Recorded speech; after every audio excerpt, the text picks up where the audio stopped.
영향이 큰 이 인포메이션 테크놀로지를 중심으로 해서 보겠습니다. 사진이라고 하는 것도 어떻게 보면 인포메이션 테크놀로지의 하나겠지만 그 이후에 이제 음반이 나오게 되고 음반은 말하자면 녹음 기술, 이 녹음 기술이야말로 음악에 특히 엄청난 영향을 미쳤는데 이것이 음반이 나오면서부터 음악이 대중화되고 대중음악이 탄생한 그런 기술이라고 대중음악을 탄생시킨 기술이라고 볼 수도 있겠죠. 우리가 오늘날 대중음악 그러면 뭐 당연히 오래전부터 있었을 것이라고 생각을 하기 쉽지만 사실은 우리가 아는 그런 팝 뮤직, 대중음악, 뭐 락 음악도 그렇고 우리가 아는 대중음악의 역사는 굉장히 짧습니다. 사실은 이것이 생겨난 것은 음반의 등장과 더불어서 사람들이 수요가 생기면서 음악하는 사람들이 많은 음악을 만들어내기 시작하면서 대중음악이 탄생을 했기 때문에 그 역사는 뭐 불과 100년도 안 되죠. 최근에 락 음악을 치자면 50년도 안 되는 아주 짧은 역사를 가지고 있는데 물론 음악의 대중화는 거슬러 올라가면 뭐 쉿 뮤직 예를 들어서 이것은 이 구텐베르그의 인쇄술 이후부터 모든 게 대중화가 되기 시작했죠. 과학기술도 대중화되고 문화예술도 대중화되기 시작했는데 그 대중화되는 원인이 뭐냐?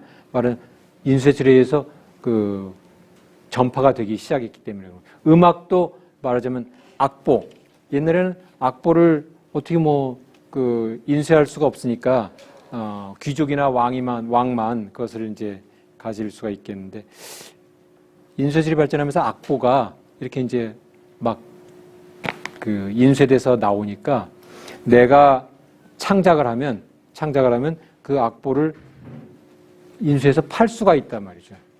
그래서 쉿 뮤직 말하자면 악보를 출판하면서부터 이제 음악이 대중화되기 시작한 것이고 악보가 이제 대중들에게 퍼지면서 소비자도 늘고 이걸 보니까 나도 창작을 하고 싶다. 이런 이제 수요가 늘고 악보를 보니까 이거 내가 연주하기 쉽다. 그래서 연주가가 늘어나고 그렇죠? 그래서 구텐베르그 인쇄술 이후에 악보가 인쇄돼서 보급되기 시작하면서 소비자도 늘고 창작도 늘고 연주가도 늘고 음악 산업 자체가 이제 대중화되기 시작했고 그 이후에 이제 여러분 피아노 롤이라고 하는 것은 여러분 자동 연주되는 피아노 있잖아요. 자동 연주된 피아노의 아주 그 초보적인 형태라고 말할 수 있죠. 그래서 이 두루마리 형태의 롤에 이 음을 이렇게 빵꾸를 뚫어가지고 저장을 해놓으면 그 롤이 돌아가면서 그 빵꾸가 뚫어진 그 순서와 길이에 따라서 피아노 건반을 자동으로 연주해서 자동 연주되는 피아노. 그것이 피아노 롤이고 말하자면 오늘날과 같은 그 이제 녹음의 아주 원초적인 형태라고 볼 수 있겠죠. 그래서 피아노 롤을 통해서 내가 만든 음악을 피아노 롤로 다량 복제해서 보급할 수가 있는 거죠. 그러니까 내가 만든 음악을 이제 많은 사람에게 듣게 해줄 수 있다. 얼마나 혁명적인 겁니까? 그래서 이런 기술들이 음악의 대중화, 대중음악을 탄생시킨 이제 배경이라고 말할 수가 있지만 보다 직접적인 기술은 바로 음반이죠. 이 토마스 에디슨이 만든 발명 중에 하나가 이 축음기잖아요. 이 포노그래프. 이것은 축음기를 에디슨이 발명했고 이 레코드판이 나오면서 내가 만든 음악 또는 내가 부른 노래, 내가 연주한 음악이 이 레코드판으로 1000장, 10,000장, 10만 장 팔 수가 있는 거예요. 얼마나 혁명적인 겁니까? 그러니까 이제 소비자들이 옛날엔 왕이나 귀족만 이렇게 그 라이브 퍼포먼스를 즐겼는데 이제 일반 대중도 이 레코드판을 사가지고 음악을 들을 수가 있다.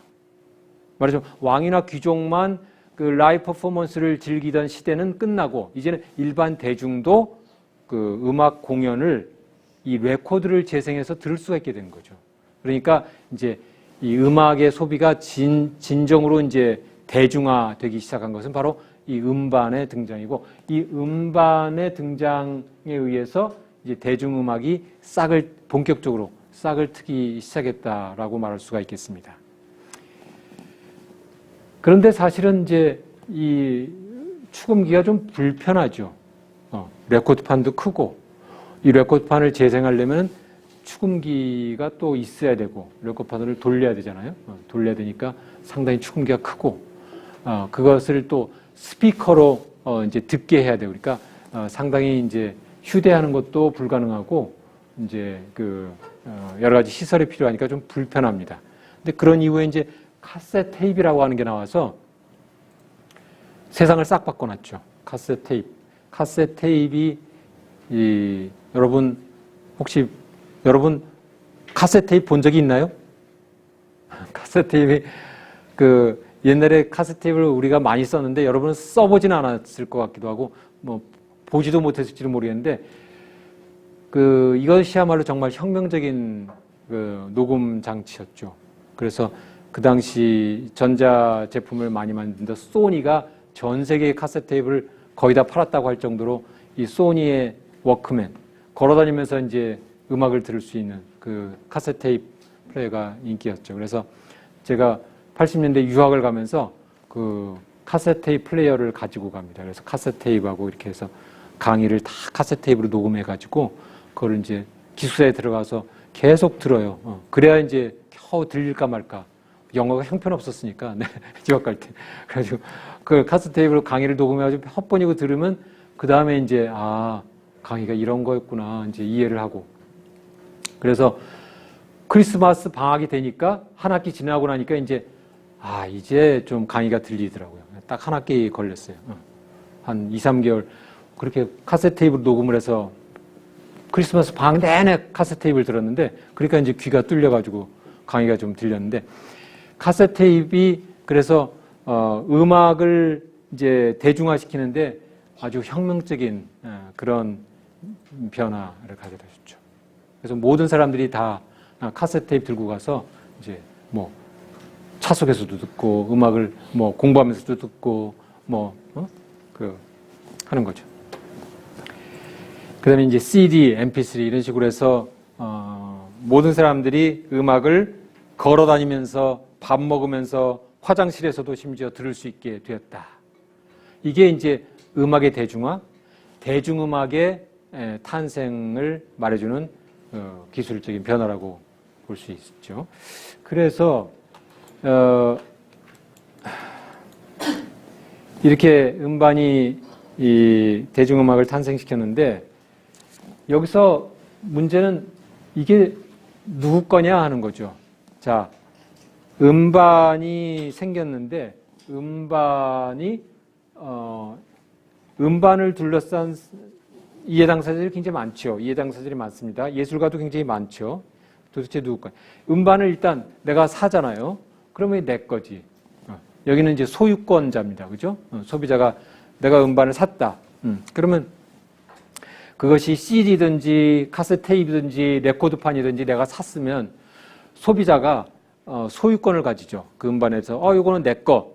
이거는 소유의 대상입니다. 소유권. 물건이니까. 그죠? 음반이 레코드판이든 카세트 테이프든 CD든 물건이다.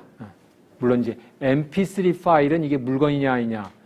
이것에 대해서 다시 이제 얘기를 해봐야지만 물건인 경우에는 소비자가 내 것이다라고 소유권을 가지기 때문에 내 것이다라고 말씀드립니다. 소비자 것이죠. 그런데 소비자가 가지고 있는 것은 그 물건에 대한 소유권일 뿐이고 그 음반에 들어있는 음악은 누구 것이냐? 음악은 작곡가의 저작권의 보호 대상인 거죠. 그래서 그 음반이라고 하는 물건은 소비자가 가지고 있지만 소비자 것이지만 그 음반 속에 들어있는 음악은 작곡가의 저작권의 보호 대상이고 그 음악은 작곡가의 것이죠. 그래서 그 음악을 내가 테이프를 샀다고 해서 CD를 샀다고 해서 그 음악을 다운로드 받아서 팔면 안 되는 거죠. 그 음악은 그 음반 속에 들어있는 음악은 작곡가의 것이기 때문에 그 CD에서 음악을 내가 다운로드 받아서 CD에서 음악을 복제해가지고 다른 사람한테 팔 수는 없다. 음반은 내 것이지만 그 음악은 작곡가의 것이기 때문에 그런 거죠. 그런데 이 음반을 만든 음반회사는 그러면 뭐냐? 그냥 팔기만 하면 끝이냐? 만약에 음반을 내가 통째로 복제하면 어떻게 되겠느냐? 음반을 통째로 복제하면 작곡가의 음악을 뺏어간 것이기도 하지만 음반 회사의 이제 수익도 줄어들겠죠. 그러니까 음반 회사는 그러면 어떤 권리가 있냐? 이런 문제가 생길 것이고, 그럼 마찬가지로 가수도 이거는 내 권리를 뺏어가는 거 아니냐? 이런 이제 문제가 제기가 되겠죠. 다시 말해서 음반이 등장하면서 음반 회사가 돈을 벌 수도 있지만 가수나 또는 연주가들도 그 상당히 돈을 벌 수도 있지만 또 돈을 잃을 수도 있는 중대한 이제 이해관계가 변화를 하게 되는 것이고, 음반 시장이 생기면서 이렇게 작곡가, 음반회사, 가수, 소비자, 연주자들의 이해관계가 크게 바뀌게 되겠죠. 그래서 여기에서 결국 그 미국 저작권법이 1971년에 이 음반도 저작물처럼 보호를 한다. 그래서 음반 회사가 뭐 음반 하나 만드는데 뭐 $1 밀리언 든다. $1 밀리언을 투자했으면 거기에 대해서 보상을 받아야 되니까, 그래야 투자를 하니까 음반 회사가 음반에 대해서 저작물과 마찬가지로 보호를 해주기 시작한 것이 1971년입니다. 근데 아까 이야기한 것처럼 포노그램, 이 음반이나 뭐 그 음반이 토마스 에디슨에 의해서 발명된 것은 1877년이니까 거의 100년 후에, 100년이 지나서야 이제 미국 저작권법이 그 음반을 보호하기 시작했는데, 이건 유럽에 비해서 굉장히 늦어진 겁니다. 수십 년 늦어졌는데, 왜 그러냐면 미국은 기본적으로 이 인터넷 시대에도 그렇지만 제조업 국가로서 출발했기 때문에 제조업, 음반 제작이라든지 기술을 보호하긴 하지만, 그러나 그것을 통해서 문화예술을 보호하는 데는 이 유럽에 비해서 훨씬 말하자면 개발도상국의 지위에 있다고 봐가지고 보호를 굉장히 늦게 합니다. 유럽은 수십 년 전에 음반을 보호하기 시작했는데 미국은 1971년이 되어서야, 토마스 에디슨이 음반을 발명한 지 100년이 지난 후에야 음반을 보호하기 시작을 했고, 가수, 연주자들은 보호를 하지 않습니다. 오늘날까지도 보호하지 않습니다. 오늘날까지도. 유럽에서는 가수나 연주자도 보호를 해주는데 미국에서는 가수나 연주자에게 아무런 권리가 없어요. 저작권법상 아무런 권리가 없습니다. 좀 특이하죠. 유럽은 예술의 보호가 아주 앞서 있어가지고 연주자, 가수에게 음반회사와 동일한, 아주 유사한 그런 권리를 저작권법이 부여하는데 미국은 그런 보호가 없습니다. 그래서 좀 특이하다. 물론 이제 가수나 연주자가 음반 회사처럼 음반을 만들었다면, 그렇다면 음반 제작자로서 가수나 연주자도 미국에서 보호를 받을 수 있지만, 유럽에서처럼 그 퍼포머, 실현자, 말하자면 연주를 한다든지 가창을 한다든지 이런 실현자에게 별도의 권리를 주는 것이 유럽에서와는 달리 미국에서는 그런 보호가 없다. 참 특이한 입법례죠. 그것은 이제 미국과 유럽이 문화예술 산업과 제조업 기술이 달라서 그런 것이 아닌가 합니다. 그 이후에 이제 이 라디오, TV 기술이 나오는데, 이 라디오 기술은 여러분도 잘 아시다시피 이제 1차 세계대전에서 라디오 기술이 군사용 기술로 많이 개발이 되죠. 굉장히 많이 개발돼서 적군에 관한 그 첩보 또는 우리 아군끼리의 통신, 이런 게 이제 라디오 기술을 통해서 그런 정보의 전달이 시작된 거. 이게 제1차 세계대전이고, 제1차 세계대전을 통해서 개발된 이 라디오 기술이 뭐 개발됐다기보다 굉장히 많이 발전된 라디오 기술이 나중에 이제 1차 세계대전이 끝나자 라디오 방송국 상업화 되어 가지고 라디오 방송이 무지하게 빨리 이제 발전을 하죠. 그래서 군사용 기술이 상업화된 하나의 예고, 오늘날 뭐 인터넷도 그렇고 군사용 기술이 상업화된 예가 많습니다만 그 라디오 기술이 그 대표적인 예고, 이렇게 라디오 기술이 나오면서 다시 그 예술, 특히 음악 산업에 커다란 변화가 일어나게 되죠.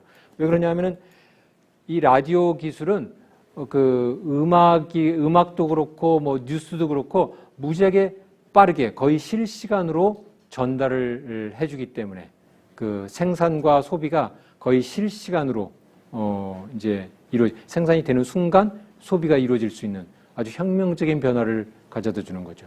기존의 음반은 만들어서 시장에 전달되는데 뭐 몇 달, 몇 년이 걸릴 수도 있는데 이 라디오는 그냥 곧바로 실시간으로 소비자에게 전달이 된다는. 그래서 아주 재밌는 예가 에브라임 링컨 대통령이 그 취임을 했을 때 링컨 대통령이 취임했습니다. 취임사가 그 동부에서 서부까지 도착하는데 말 타고 가면 7일 17시간이 걸렸다는 거죠. 그래서 이거 갖다 이제 폰 이메일이라고 하는데, 폰 이메일은 말 타고 우체부가 따라닥 해가지고 그 편지를 전달하는 거죠. 취임사가 왔습니다. 그래서 서부에까지 가는데 일주일 17시간이 걸렸다고 하는데, 1차 세계대전이 끝나고 1921년도에 워렌 하딩 대통령이 취임할 때 그 취임사는 라디오로 동부에서 서부로 실시간으로 전달이 되었기 때문에 아주 그 라디오가 얼마나 커다란 그 인포메이션, 뭐 음악이든 뉴스든 전달하는데 혁명적인 변화를 가져다 줬는지 알 수가 있죠. 근데 이 하딩 대통령은 그 2년 후에 심장마비로 죽었습니다. 그래서 그 장례식 소식도 그냥 실시간으로 전달이 되었죠. 이렇게 이제 라디오 기술이 그 혁명적인 변화를 주었는데, 예술에는 마찬가지로 시장을 크게 바꿔 놓았죠. 왜냐하면 라디오가 등장하면서 이제 소비자들도 음반을 살 필요가 없는 거죠. 라디오만 들으면 되니까.